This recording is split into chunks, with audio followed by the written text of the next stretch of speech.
Hello, এই ব্লগটা হইব জন্মাষ্টমীর ব্লগ। কিন্তু এর আগে তোমরা এখন সবুজ সবুজ কিছু ধান ক্ষেত দেখিলাম।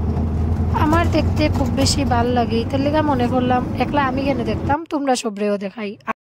অনেক দিন থেকে আমার পেজে কোনো ব্লগ বা ভিডিও কিছুই আপলোড হয় না, এটার লেগে আমার পেজের অবস্থাটা খুবই খারাপ। ডেইলি ব্লগ আমি এখন বানাইতে পারি না, আর যা ব্লগ আছে আমার কাছে এটা সব পুরানা, আমি আস্তে আস্তে আপলোড করবো। তো যার কারণে আমার রিচ পুরা ডাউন হয়ে গেছে, তো চেষ্টা করবো এখন থেকে ব্লগ আপলোড করার। তো আমি গেছিলাম মানিপুর ঠাকুরের লেগে কিছু জিনিস আনতে, আর আইতে সময় হাঁটিয়ে হাঁটিয়ে আইলাম, আর রাস্তার মধ্যে এই যে হাঁস মুরগি যা পাইছি এগুলাই ভিডিও করছি। আমি কোনো দিকে গেলে আমার আশেপাশে কি ওর কি না এই জিনিসগুলো আমি খুব বেশি নোটিস করি, তার লেগে আমি এগুলা ভিডিও করি। মানে মানুষের মধ্যে কি ওর এটা দেখি না, পশু পাখি যা আছে হাঁস মুরগি বিড়াল কুত্তা ছাগল এইসব আমি দেখতে থাকি। আর রাস্তার চারিদিক যদি হারা ভাড়া থাকে তাইলে এই রাস্তা দিয়ে হাঁটতে যে কতটুকু মজা আমি জানি না, সবের কীরকম লাগে, আমার তো খুব বেশি ভালো লাগে। তো আমি আনছি ঠাকুরের লিগে একটু মিষ্টি, আকড়াই দিতাম। তো আমি আকড়াই মিষ্টি লইয়া যাওয়ার পরে আমি একটা বহুত বড় জিনিস জানতে পারলাম যে জন্মাষ্টমী আকড়ায় আজকে করতো না, আগামীকালকে করব। আমার খুব ইচ্ছা ছিল জন্মাষ্টমীর দিন আকড়ায় একটু মহাপ্রভুরে মিষ্টি দিতাম, তো এটার লেগে আমি আইনা দিলাম। তারপর গেলাম আমি কাকুর করে, তো গিয়া দেখি এইসব আয়োজন চলে জন্মাষ্টমীর লেগা। আর আমি এইসব দেখেই গিয়া তাড়াতাড়ি বই গেলাম ভাতের টেবিলে খাইবার লেগা।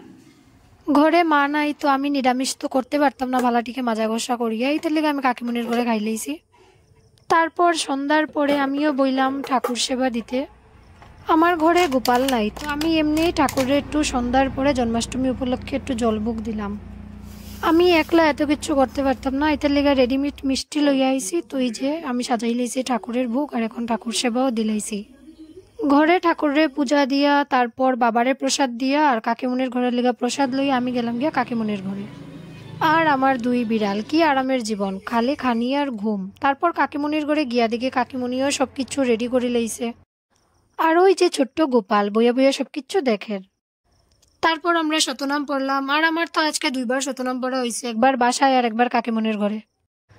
আর আমার চরণামৃত খাইতে এত বেশি ভাল লাগে, আমি গ্লাস দিয়েও চরণামৃত খাইলিতে পারি। প্রসাদের প্লেটের মধ্যে তালের বড়ার উপরে ঝাপাইয়া পড়লাম, আমি যে কয়টা আছিল সবই আমি খাইলেছি প্রায়। তারপর শুরু হইল প্রসাদ খানি, আর আমার শুরু হইল গল্প, আমার খানি আর গল্প। অনেকে কয় খাইতে সময় চুপ থাকতে লাগে, কিন্তু আমার উল্টা, আমি খাইতে সময় কথা না কইলে আমার গলা দিয়া খানিয়ে লামতো না। তার মধ্যে আমার বিড়াল আইয়া ধুম চিল্লানি শুরু করে দিছে, তোমরা দেখবা এখন বিড়ালের অবস্থা। মিনি কই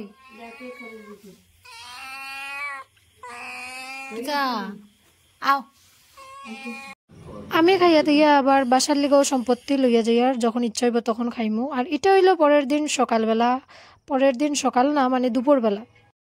কাকিমনির বাসার থেকে আমার ডাক পড়ছে প্রসাদ খাইতে যাইতাম ইতার লিগা, তো তাড়াতাড়ি করিয়া স্নান টান শেষ করছি, করিয়া একটা টিপ দিলাম, দিয়া কই এখন যাই গিয়া। গিয়া তো দেখি একবারে জমজমাট ব্যাপার, আমি গিয়েই তালের বড়ার উপরে বই গেছি সবের আগে। আর মাখা প্রসাদ খাওয়ার যে মজাটা, মানে এটা কইয়া বুঝানোর মতো নাই মজা। আজকের দিনটা শুইয়া বইয়াই কাটাই লইলাম, কোনো রান্নাও করতে লাগলো না, কিচ্ছু না। আইয়া কাকিমনির ঘরে খাই নিলাম প্রসাদ, বাবার লেগাও প্রসাদ নিলাম গিয়া, মানে একটা খুব আরামের দিন কাটাইছি আজকে। তার মধ্যে আমার একটা পার্সেলও আই পড়ছে। তো আজকের ব্লগটা এই পর্যন্ত, আবার তোমরা লাগে নেক্সট ব্লগে দেখাইব।